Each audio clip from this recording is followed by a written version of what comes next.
All right. Hi, everyone. Thank you so much for joining us today. We'll give everyone probably a minute or so to come on in and join up. And in the meantime, I'll highlight a couple useful things to orient you around in our webinar platform. So over in the right-hand bottom side, you'll see a little chat button. I guarantee you're going to have questions today for Aaron because we're going to be talking about really cool technology. So go ahead and put questions in there throughout our conversation today. We'll either jump and answer right away, or we'll save it to the end, depending on how the flow is going. And to start off, why don't you jump in there and share where you are joining us from today across the United States? I will start us off. So I'm Gabriela Cubeiro. I am in Irvine, California, Southern California, for those of you familiar. And I am the co-founder of CASEpeer. CASEpeer is the #1 rated case management platform for personal injury law firms. And I am so excited today to be here with Aaron Itzkowitz. And Aaron is the CEO and founder of EmotionTrac. Aaron's an entrepreneur and technologist. He's got extensive experience in technology management, sales, and business consulting. And so welcome, Aaron. Tell us a little bit about yourself to kick us off. Thanks, Gabriela. So again, I'm Aaron Itzkowitz, and I'm the CEO and founder of EmotionTrac. I guess my claim to fame is really that I was pre-law for one semester in college. And then at the end of the day, I felt, like all nice Jewish boys, my mother wanted me to become a doctor. So then I switched to pre-med. But then again, we had a family business, and I was more excited about being involved in business, which wasn't anything too sexy. It was a picture framing business. But I managed to take that little business into the stratosphere and really grew it for the family, and really learned a lot about being an entrepreneur, an intrapreneur, how to use solutions, and sort of just went down the path of getting involved in technology in the mid-1990s. Been around the block a lot, and found this solution, which has become really valuable for our clients that are using us right now. So that's really cool. And I love that background, with personal injury lawyers and, of course, lawyers in general who go and start their own firms. But I personally find that plaintiffs' personal injury lawyers are very entrepreneurial, maybe more than any other lawyers. And so very excited to have, someone with your business acumen join us too. And I think it really helps click as to why this technology is so important. So I will just share before we start diving in that I've spent over a decade of working with plaintiffs' law firms, and every so often I come across technology that completely surprises me. And when it happens, I can't wait to share it with everybody. And because I think whether it's something you can potentially leverage to benefit your firm or your clients. And EmotionTrac is one of those things that just blew me away. So before we really dig into EmotionTrac and what it is and how it works, I think it'd be great for us to talk about the foundation of what this AI technology is built on. So can you give us a little bit of the history behind the science of emotions, Aaron? Absolutely. And, I just going back to personal injury lawyers being entrepreneurs, I speak to many personal injury lawyers, and you're right. They're creative. They are, very entrepreneurial in nature and spirit. They think differently than, an attorney at a big law firm like an Am Law 100, who I've speak to as well. So it's always a pleasure to have conversations, because they're not always about their cases. It's about their business and about their strategy. So anybody could always feel free to reach out to me. I'd be happy to have a discussion with them about that. Love it. The science of emotions goes back to the beginning of time when Adam and Eve were in the Garden of Eden. We read stories in the Bible about emotions and everything else, but really, the first real recording of emotions was with Plato and with Aristotle, who really explored the nature and role of emotions, through human behavior and through society. And they identified things like anger and fear and surprise in people making decisions. And fast forward to 1872, when Charles Darwin, who's got the nice white beard there in the black and white photo, Charles Darwin did a study, and he wrote a book about emotions. And we'll get to the slide in a second next. It shows some of the images of photos they took in the 1870s, but also identifying that people's facial reactions or people's facial expressions were tied to emotions as well. And he was the early on studying that part of that science. Then fast forward to the 1970s, where we have here Dr. Paul Ekman, and he is a behavioral psychologist. And he did a study, and we'll show some images as well of his studies, where he understood that regardless of the type of culture you're coming from, a smile is a smile, a frown is a frown, anger is anger. And he's really the father of facial action coding, which is the science behind the tool that we're going to be, EmotionTrac, and we'll get into that in a little bit as well. So, you really have a lot of that going on. And here is an excerpt, a photo from Charles Darwin's book, where he actually took the subject and he positioned their face using pins and needles and crazy, I don't think they had Scotch tape back then, so he showed the different facial expressions and he tied that into emotional reactions. And then we fast forward 100 years later to the next slide, and here you can see this is part of Dr. Ekman's studies, where he identifies the different emotions: fear, anger, surprise, disgust, joy, sadness, and what that equates to as it relates to a facial expression and the background behind the science of emotions. And so that brings us to facial action coding, which you said Paul was one of the leaders of that. So what is it exactly, and why is it important? The reason it's important because it's a systematic approach and a systematic method in identifying and describing facial expressions. So as you see here in this slide, based on different positions of the face, and by the way, we measure 68 different facial points in every single study that we do every single second. So, and that's a little bit too much information, but the point is that there are so many different, positionings of the face. And so what happens is it allows us to identify the muscle movements, and those muscle movements turn into what's called action units. And those action units become microfacial expressions, and those microfacial expressions turn into a type of sentiment or emotion like anger, surprise, and so forth. And this is such a valuable tool because, especially for attorneys, personal injury attorneys, whether you're going into mediation or you're looking to a settlement or you're going to trial, it helps you identify the nonverbal cues, from whether it be the opposing counsel or from a juror or even from the judge. Well, and my guess is that a lot of the great trial lawyers, right, just like we're all kind of doing it all day long, there's this element where we're attuned to how people are reacting. Now, there's only so much a human eye can catch, right, which is where the technology comes in.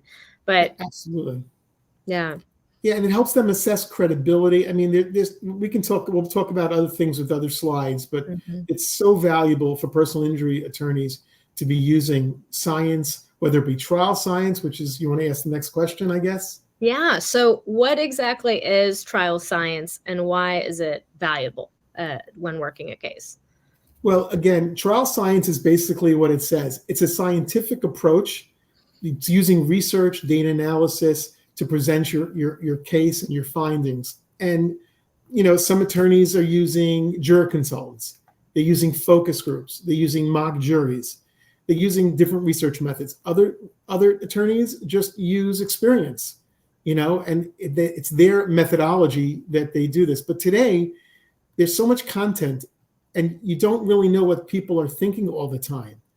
And it's so valuable to understand all the different modals that are out there that you can use for case preparation and to maximize your outcomes.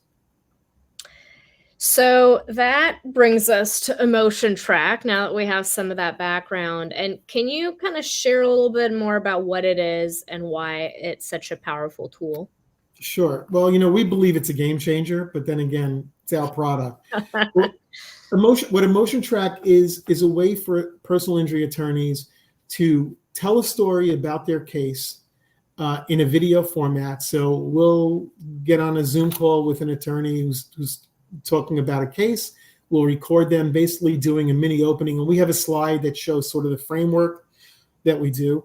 And or they can record a video. They give us assets about the case. It could be MRIs. It could be animated animations that they created. It can be deposition, anything related to the case. And we compile that almost like a little mini movie trailer. And we do this mini movie trailer, and then it gets sent out to a panel audience of 100 people or more to understand what their facial expressions are, how they're reacting moment by moment, second by second, to what they're viewing, to the stimuli. And they watch this, and after they continue watching it, we also ask them a series of survey questions after they watch the video. And these are people that have all opted in. We have an audience of over 30 million people that participate in polls and surveys all over the country. So we're quick and easy to get a panel, and we can get data for attorneys that could be the objectives could be, a fault percentage. It could be percent of liability. It can be how is an independent panel audience reacting to their witness. Mm-hmm. It could do a witness evaluation. Of course, right here it's valuation. What does this independent panel audience, which by the way, they're not in a room together.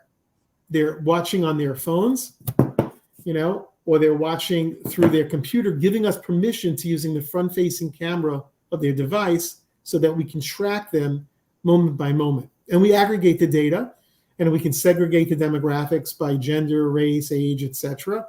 And you can see, like in this example, we were able to break down in advance of a trial what whites, Black, and Latinos felt their case was worth.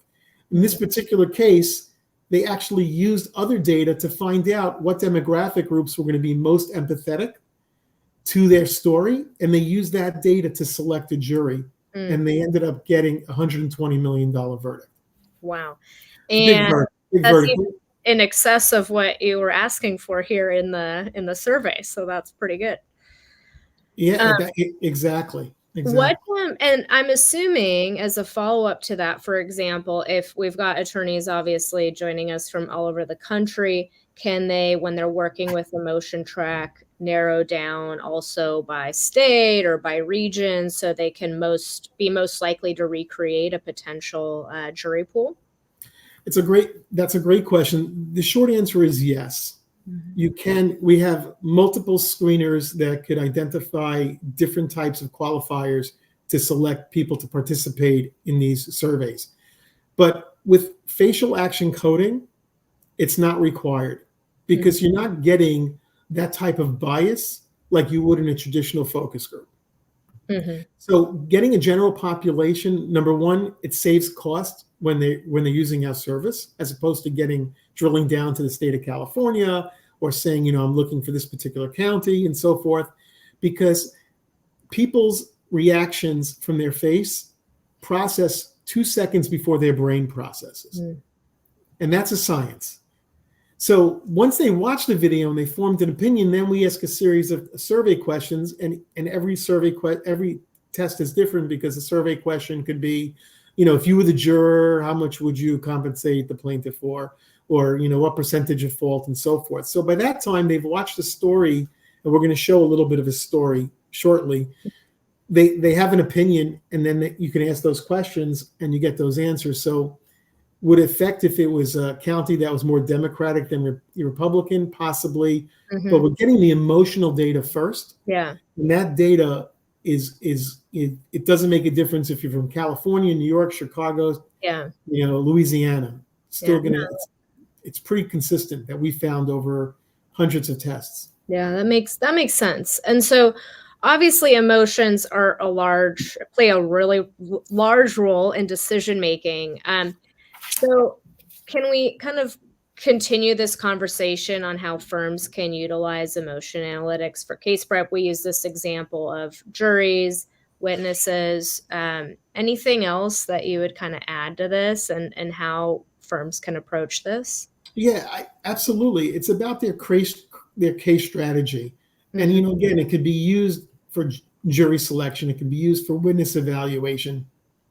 It can be used for identifying emotional triggers like you see here in this map. And this map actually is actual emotional analytics, second by second, from a test, where it shows the spikes and dips of a trajectory of the story. And we're not playing the video back, but Mm-hmm. what happens is every attorney gets a dashboard that they can play back the video and watch moment by moment in their story where it's triggering angst, where it's triggering curiosity, where it's triggering victory. And each of these maps have different approaches on how we look at the data. And again, this is scientific, so it's all a data approach, and it really helps you tailor your presentation when you're ready to go to battle, whether it be going into a mediation. We'll talk about a use case shortly.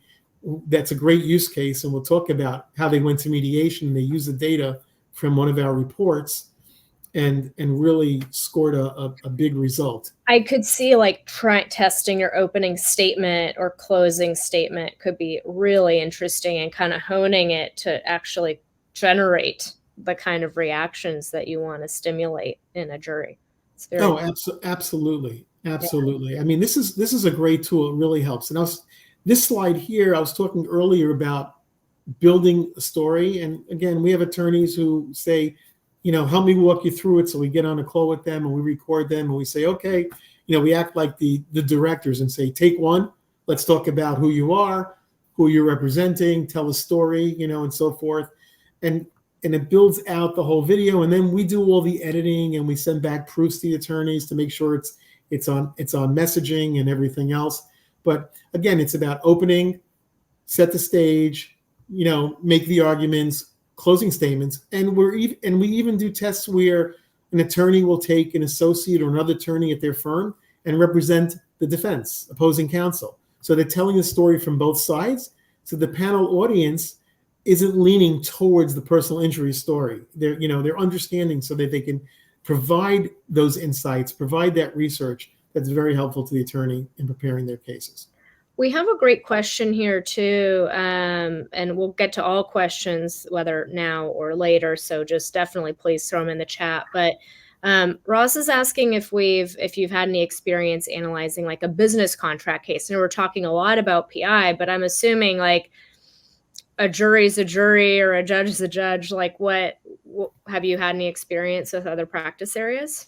It's a great question. We have done med mal. I guess that's still under personal injury. We have done we've done an intellectual property case, and I don't want to say it on this call, but I will. We have done defense work too. Mm-hmm.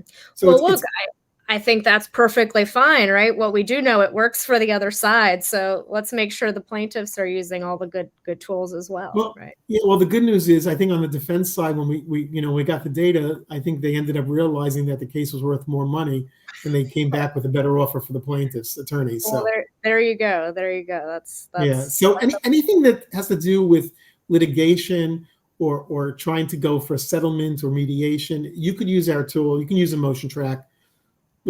Again, we just give us a call. We always have a pre-call. We do a debrief after every test. You get a lot of information. It's a lot of value. So let's jump into some case studies. Can you give us, I know we've kind of trickled some in, but what might be some examples of firms using EmotionTrac and maybe some of the outcomes? And I know you shared.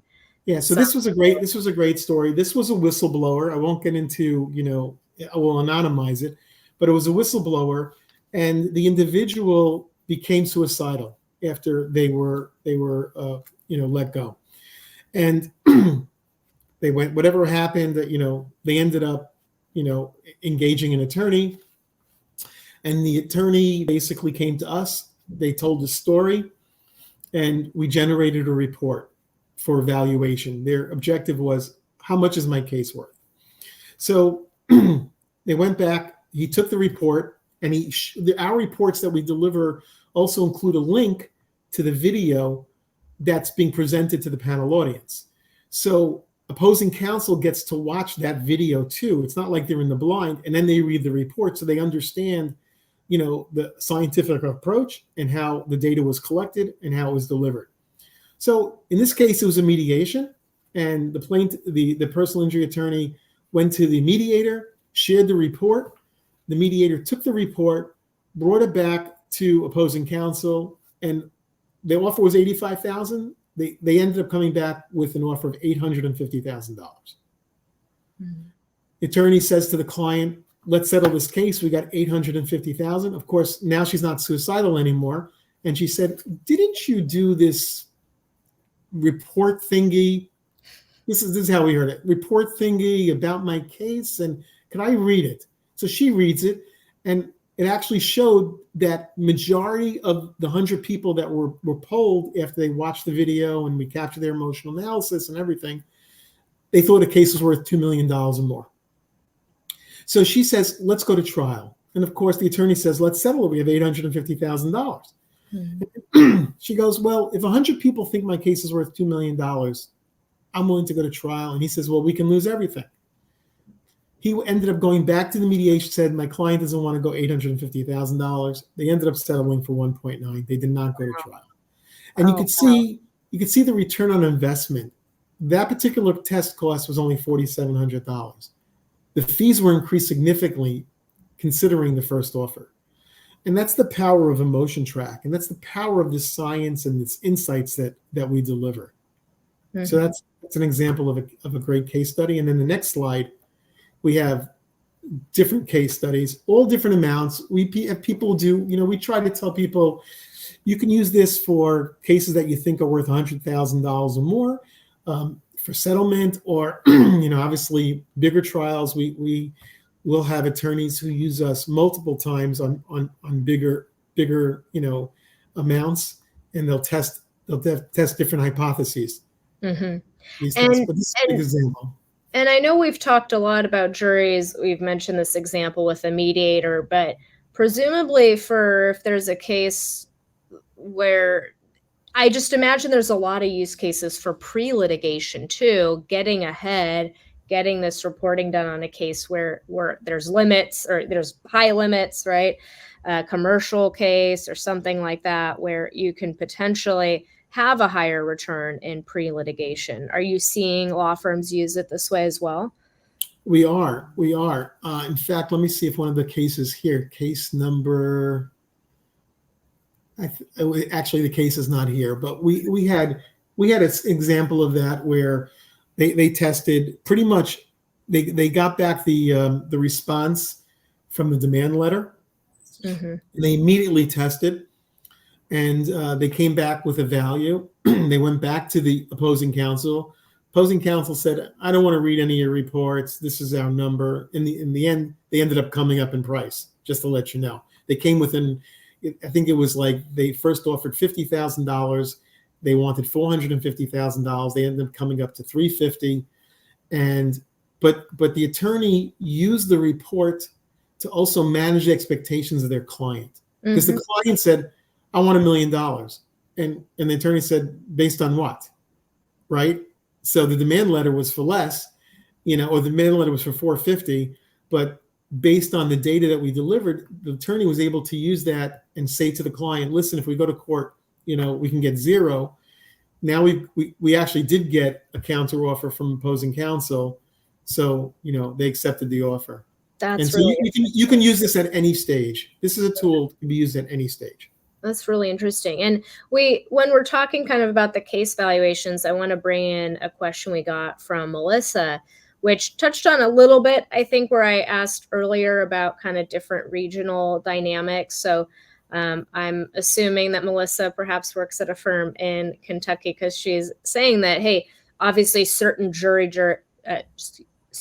certain jurisdictions tend to pay more than others, right? We see that a lot in California, depending on, like, if you have a jury in Newport Beach versus, somewhere in Corona, valuations for cases or jury verdicts may be different.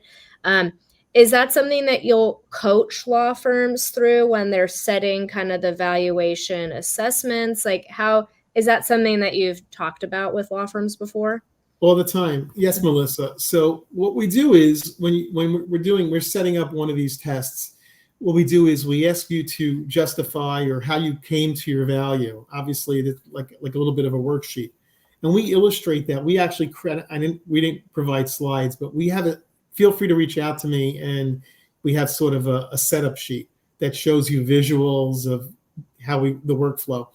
And what you want to do is, what we do is we say, if you were the juror, would you award 0, 100,000, 200,000, 500,000, 5 million, whatever the range is, and we'll put like 4 or 5 or 6 different numbers in there, and then they select that. And if you're in Kentucky, in fact, we just did a case in Kentucky 2 days ago. So we did pick a bunch of zip codes, and we actually not zip codes. It was based on rural and suburban areas in Kentucky. So that's one of our qualifiers that you can select from. So, understanding that audience and how they feel what the case is worth. So the answer is, short answer is yes. I love that. No, hearing from you, kind of the rural versus urban makes a lot of sense. I'm assuming a lot of times that certainly has an influence over it. Absolutely.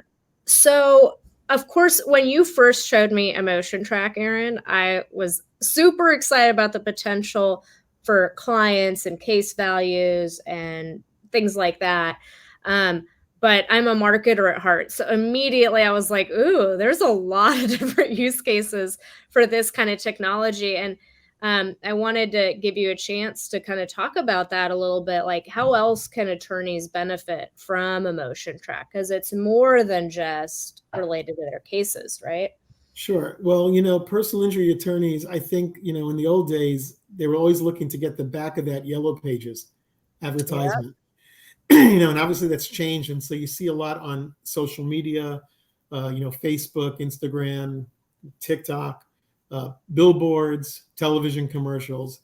So our solution, we also do creative testing or ad testing.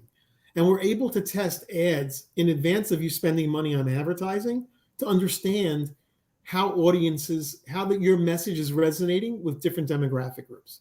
So, for example, in this is a snippet from an ad we tested. And this was an attorney who was running 3 different ads on Facebook.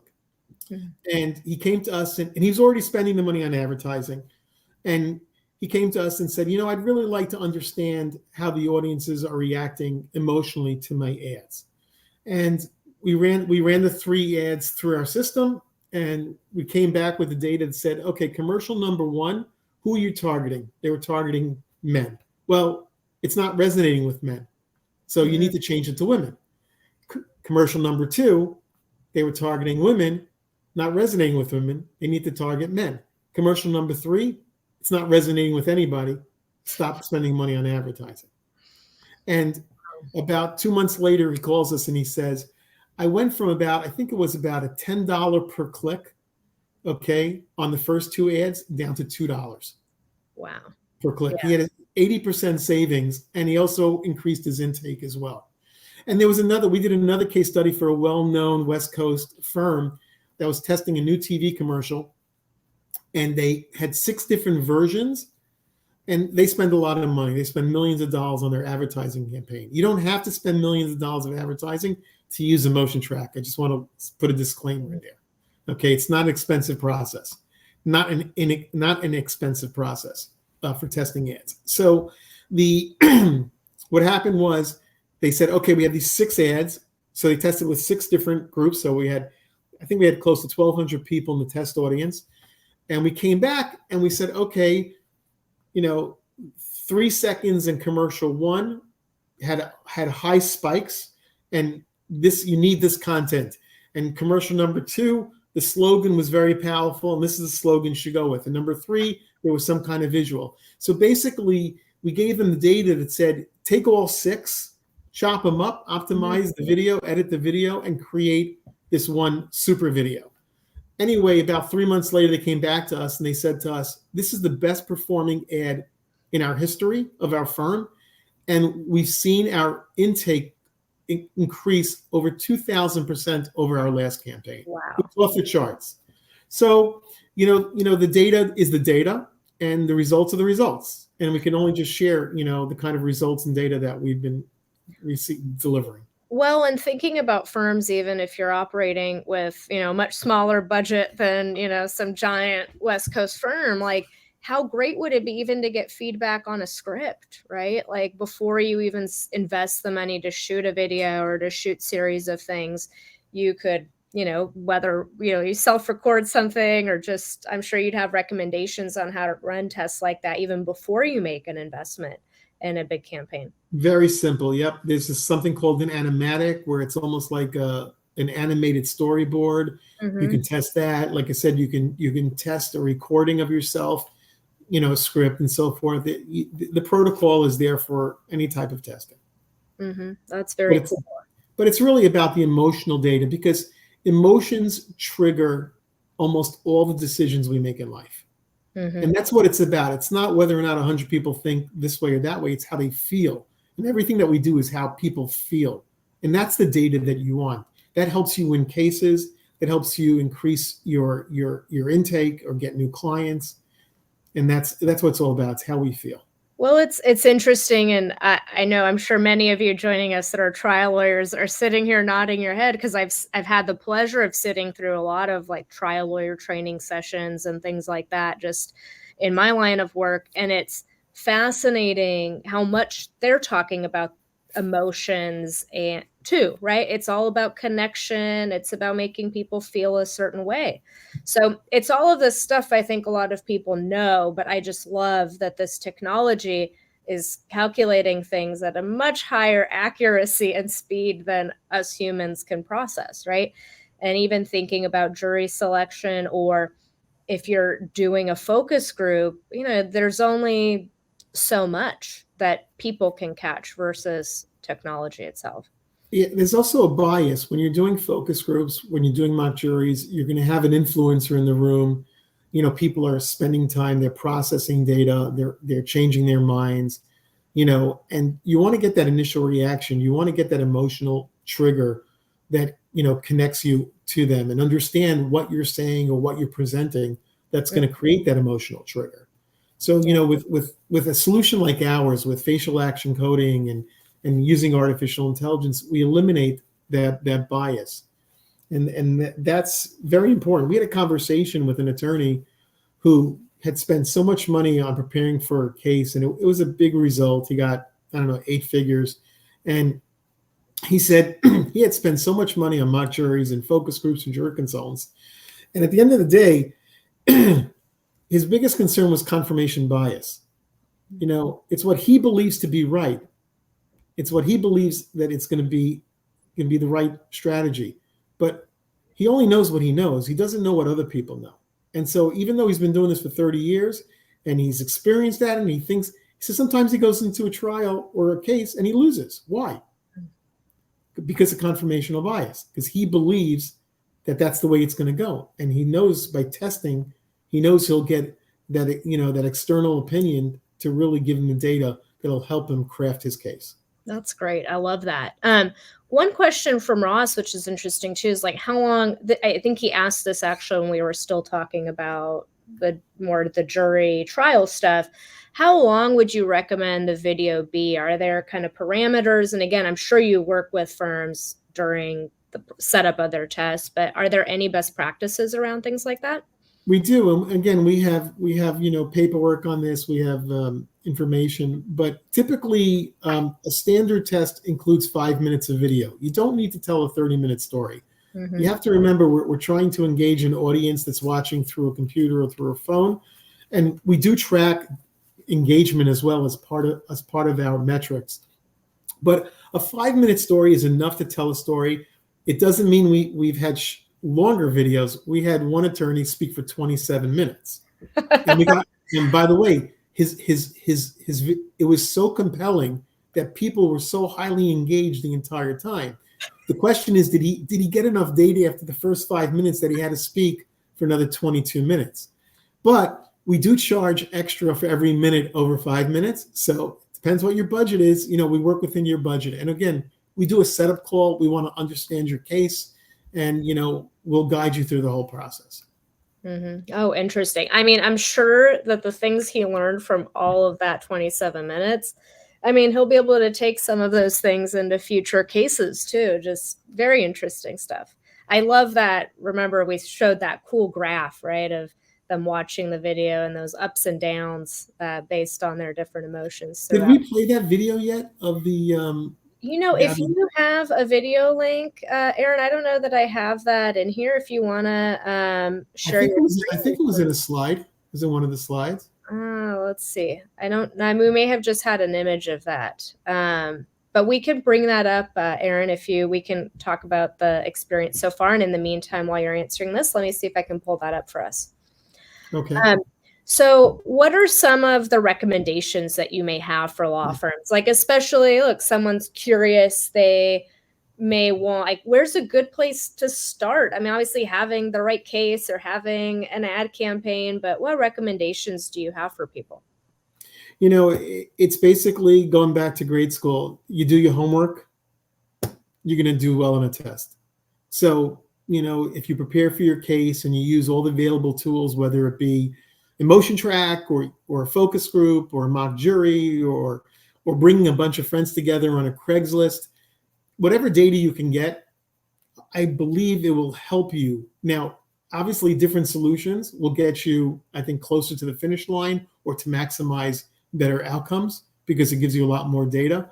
But anything in case prep is very powerful. And, that's what I always tell people. Get as much data as you can. We live in a data-driven world today. There's so much noise. There's so much interruptions out there. People are constantly, getting so much information, so many streaming channels, content overload. So if you can help narrow that and focus on that, it helps. I think it would help them be successful in their outcomes. Sorry, it was on mute. That makes a lot of sense. Preparation is everything. And do you need me to find that video? No one knows that better than trial lawyers. Yes, I think I have it here. Let me go ahead and share my screen here. We're about to show you is an actual sample of a video story that was told to a panel audience, along showing the results of a dashboard that show the moment by moment spikes and dips of the emotional reactions for that particular video. All right. And this is that high-speed rollover, Aaron? Yes. Okay, yes. Perfect. All right. So everyone should be able to see that. And we'll go ahead and play. The play button is lower. Oh, there you go. Sorry, I was focused on that one. Thanks. Hi, my name is Cale Paris, and I'm an attorney with the Paris Law Firm. I want to tell you about a high-speed rollover crash that took place on February 14th, 2000. Traffic did not stop at that intersection. But because she was distracted while talking on her cell phone, she blew through the stop sign and hit the side of the plaintiff's vehicle. She hit it with so much force that it actually sheared the front driver tire clean off. This caused the vehicle to flip and go into a roll. The vehicle rolled several times down the highway. The disc. I guess it's just an abbreviated version. If anybody wants to watch the full version, it's a little shy of 5 minutes. Yeah. And I'd be happy to send a link. Yeah, that would be great. I think definitely something that the audience might be interested in. So if it caught your eye, please do reach out to Aaron. But it's great to see the dashboard that you provide law firms. I think just understanding too that it's really a dashboard that you can engage in and digest that data. I think that makes it even more valuable. Yeah, and like I said, we do a debrief after every test. So we'll get on a call with you on a Zoom call, and spend an hour and going through the data, making looking for best practices, show you red flags. As you can see, some of those images in that video, we always say visuals are visceral. You want to create angst from the panel, same way you would with a jury. Mm-hmm. So these are the things that you test and you see how they're reacting. Yeah, no, that makes a lot of sense. So look, I was excited to have this conversation because there's a lot of conversation right now in legal and just business and tech in general around AI. A lot of what we're hearing is kind of tied to ChatGPT and text-based AI, but there's really a lot more to it, right? But in general, right, AI is revolutionizing how we work. And, we've recently had some high profile stories in the news of lawyers getting in trouble because ChatGPT wrote their brief with all kinds of mistakes and old case law and things like that. How cautious should we be? And maybe not even just lawyers, but, all of us as a technologist. What are your thoughts on it, Aaron? That's a great question. We've been using, our product is based on AI. It's been around we started developing it close to 5 years ago. So it's not new for us. And I'm sure, Gabby, you have AI in your business too. So, there's different types of artificial intelligence. Attorneys have been using artificial intelligence, I guess, on some of the solutions to go through hundreds of thousands of pages of document to identify keywords and other phrases and so forth, and helping them, prepare for their cases. And our solution is not generative. So what ChatGPT is generative AI, it's suggestive. And what ChatGPT basically works is that it's scouring content from all over the internet and from databases and assembling data that for the most part could be accurate. But whenever we generate content for ChatGPT on our own, we basically have to proofread it, we have to reread it, we have to edit it. There's already cases of ChatGPT pulling back on some of the tools in education. That was in the news this week. So, I think you take everything with caution, and you have to use common sense. Always use common sense that makes sense to you. As long as the science is there, like, for example, we know facial action coding. It's been around for 50 plus years. In a very evolutionary way, and the science works and it's proven. In fact, we have a 95% confidence score in us analyzing data. But, use it. I mean, we use it, ChatGPT and other tools. But like I said, best thing is just common sense. I would not just copy and paste and send out an email. I definitely wouldn't recommend that, but it's a great time saver, right? I think one of the other things that I caution lawyers as I'm having these conversations with people is, especially if you're feeding something like a ChatGPT, being careful as lawyers specifically what you're sharing, right? Because you're also obviously, there's a lot of attorney-client privilege. There's a lot of privacy things. And two, depending on how different technology platforms are weaving ChatGPT or leveraging ChatGPT into their softwares, there's ways that you can be, feeding the collective base of data or not, or keeping it guarded. So just being kind of educated. And I think those are the types of questions that lawyers should be asking as they're using some of these things, and really continuing to educate ourselves about the AI platforms, because it's definitely evolving very quickly. There's a lot of potential here. And it's also just very exciting, right? The opportunities it offers. It really is. I would just take a deep breath before you hit that send button. Yes, it's good to have that Google delay. If you're using Google, you can have a little 30-second delay to send in case you notice that. Yeah, but there's no question that typo. right, but there's no question that more and more tools are going to come out. It's definitely, revolutionary, and it's gonna help save time, save money. I mean, what we charge as an example for EmotionTrac compared to a mock jury or a traditional focus group is considerably lower in the value. So, these are great tools, help our world be more efficient. Yeah. So if anyone has any other questions for Aaron, please throw those into chat. And Aaron, how can people learn more about EmotionTrac? How could they get started with you guys? So they feel free to go to our website, legal.emotiontrac.com, or email me, Aaron at EmotionTrac. There's no K at the end. Feel free to call me. I'll give you my cell number.